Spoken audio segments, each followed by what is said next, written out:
கர்த்தருடைய பரிசுத்தமான நாமம் மகிமைப்படுவதாக. ஆசீர்வாதமான ஒரு நல்ல காலவேளையிலையும் அனுதினம் மன்னா என்கிற வேத தியானத்தினால் உங்களை சந்திப்பதில் மிகுந்த சந்தோஷம். கிருபையாய் கர்த்தர் நமக்கு கூட்டி கொடுத்த ஒரு நல்ல நாளுக்காக கர்த்தரை ஸ்தோத்திரம் பண்ணுவோம்.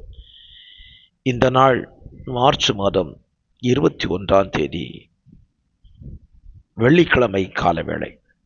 இந்த காலவேளையிலையும் நம்முடைய தியானத்திற்கான வேத அதிகாரம் லேவியராகமம் 11ஆம் அதிகாரம். இந்த அதிகாரம் 47 வசனங்களை உள்ளடக்கின ஒரு அதிகாரம். இந்த அதிகாரம் முழுவதுமே இஸ்ரவேல் ஜனங்கள் புசிக்கக்கூடியதான மிருகங்கள், ஊரும் பறவைகள், இவைகளை குறித்தும் புசிக்கக்கூடாதவைகளை குறித்தும் மிகவும் தெளிவாக ஆண்டவர் பேசியிருக்கிறார்.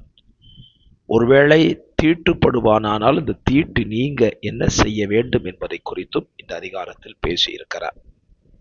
இந்த காலவேளையிலையும் நம்முடைய தியானத்திற்காக இந்த அதிகாரத்திலிருந்து 44ஆம் வசனத்தை தியானத்துக்கு எடுத்துக்கொள்கிறேன். நான் உங்கள் தேவனாகிய கர்த்தர், நான் பரிசுத்தர் ஆகையால் தரையில் ஊறுகிற எந்த பிராணிகளிலும் உங்களை தீட்டுப்படுத்தாமல் உங்களை பரிசுத்தமாக்கிக் கொண்டு பரிசுத்தராய் இருப்பீர்களாக. திரும்பவும் சொல்லுகிறார் 45, நான் பரிசுத்தர் ஆகையால் நீங்களும் பரிசுத்தராய் இருப்பீர்களாக என்று சொல்லுகிறார். இந்த காலவெளியில் கர்த்தருடைய வார்த்தையை கேட்கிற அருமையான கர்த்தருடைய பிள்ளைகளே, நாம் ஆராதிக்கிற தேவன் எப்படிப்பட்டவராய் இருக்கிறாரோ அப்படிப்பட்டவராகவே நாமும் இருக்க வேண்டும். அவர் பரிசுத்தராயிருந்தால் நாமும் பரிசுத்தராய் இருக்க வேண்டும். ஆமென், ஸ்தோத்திரம். நம்முடைய தேவனை குறித்து நாம் அறிந்திருக்கிறது போல பிசாசை குறித்து வேதம் சொல்லி இருக்கிறது. அவன் எப்படி இருக்கிறானோ அவனைப் போலவே அவனுடைய ஜனங்களும் இருக்கிறார்கள். அப்படியானால் தேவனை ஆராதிக்கிற நம்முடைய வாழ்க்கையில தேவன் எதிர்பார்க்கிற ஒரு காரியம், என்னை போல நீங்களும் பரிசுத்தம் உள்ளவர்களாக இருக்க வேண்டும் என்று எதிர்பார்க்கிறார். இதில் எந்த தவறுமே இல்லை. ஆனால் என்ன பிரச்சனை, நம்மால் பரிசுத்தமாய் வாழ முடியவில்லை. பரிசுத்தமாய் வாழ ஆசைப்படுகிறோம், ஆனால் பரிசுத்தமாய் என்ன செய்யறதில்ல, வாழ முடியறதில்லை.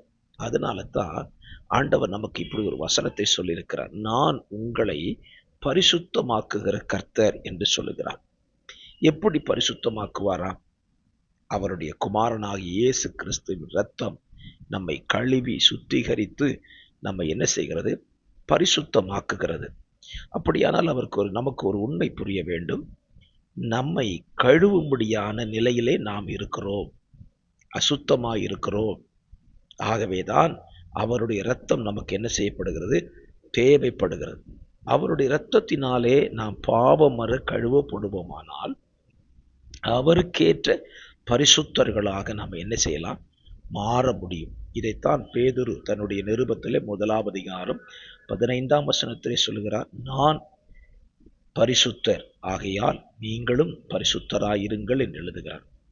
ஆகவே இந்த காலவெளியிலே நீங்கள் ஆராதிக்கிற அல்லது நாம் ஆராதிக்கிற நம்முடைய தேவனைப் போல நாமும் நம்மை எல்லா விதங்களிலேயும் பரிசுத்தமாய் காத்து கொள்வதற்கு நாம் ஜாக்கிரதையாயிருப்போம்.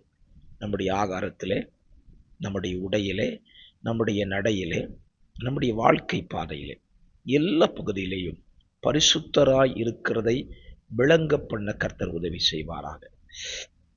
எலிசாவை குறித்ததான சுனேமியாளின் வார்த்தை அப்படித்தானே இருந்தது. நம் வீட்டுக்கு எப்பொழுதும் வந்து போகிற இந்த மனுஷன், தேவ மனுஷன் பரிசுத்தவான் என்று காண்கிறேன். அப்போ எலிசாவினுடைய வாழ்க்கை தரம் பரிசுத்தத்தை வெளிப்படுத்தினது. இன்றைக்கும் உங்கள் வாழ்க்கை மற்றவர்களுக்கு பரிசுத்தத்தை வெளிப்படுத்துகிற வாழ்க்கையாய் இருக்குமானால் அதுவே தேவனுக்கு உகந்ததாக இருக்கும். அப்படிப்பட்ட வாழ்க்கை வாழ இன்னைக்கு நல்ல தீர்மானம் எடுங்கள். கர்த்தர் உங்களை ஆசீர்வதிப்பார். பரிசுத்த பிதாவே, இந்த நல்ல காலவெளியிலும் அந்த சிந்தையின்படியே உங்களைப் போல நாங்களும் பரிசுத்தமாய் வாழ்வதற்கு எங்களை அர்ப்பணிக்க எங்களுக்கு உதவி செய்யுங்க. பரிசுத்தத்துக்கு அடுத்த காரியத்திலே மிகுந்த கவனமாய் வாழ கிருபை தந்து நடத்தும். இயேசுவின் நாமத்தில் பிதாவே, ஆமேன். ஆமேன். God bless you.